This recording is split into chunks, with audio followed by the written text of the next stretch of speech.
আসসালামু আলাইকুম ফ্রেন্ডস, আলহামদুলিল্লাহ আমরা একটা কাস্টমার রিভিউ নিয়ে আসলাম। আমাদের সম্মানিত কাস্টমার আনিসুর রহমান সাহেব আসছেন গাজীপুর কোনাবাড়ি থেকে। তো আসসালামু আলাইকুম, কেমন আছেন আপনি? আচ্ছা, গাড়িটা কার জন্য নিচ্ছেন? আচ্ছা আচ্ছা, অভিনন্দন আপনাকে।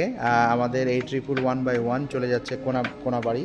তো সম্মানিত, যদি কোনো কাস্টমারের আমাদের 111/1 থ্রি হুইলার বাইকটি পছন্দ হয়ে থাকে, আমাদের স্ক্রিনে দেওয়া নাম্বারে দ্রুত যোগাযোগ করবেন। আর এই গাড়িটার সংক্ষিপ্ত পরিচয় আমি বলে দিচ্ছি। এটা 72 ভোল্ট 20 অ্যাম্পিয়ারের একটা গাড়ি। একবার ফুল চার্জ দিলে অনায়াসে 60 থেকে 70 কিলোমিটার যেতে পারবেন। এবং গাড়িটা অসাধারণ লুকিং। পিছনে আমরা থ্রি হুইলার মানে 3 চাকা এবং ব্যালেন্সিংয়ের জন্য দুটো হুইল সুন্দর ব্যবহার করেছি আমরা, মানে সুন্দরভাবে সামনে এবং পিছনে সুন্দরভাবে চলতে পারবে। তো ভালো থাকবেন, অভিনন্দন আপনাকে। আর যদি সম্মানিত কোনো কাস্টমার আমাদের এই ভিডিওটা দেখে থাকেন অনলাইনে অথবা অফলাইনে, সরাসরি আমাদের স্মার্ট বাইক শোরুম যাত্রাবাড়ি থানার পাশে বিবির বাগিচা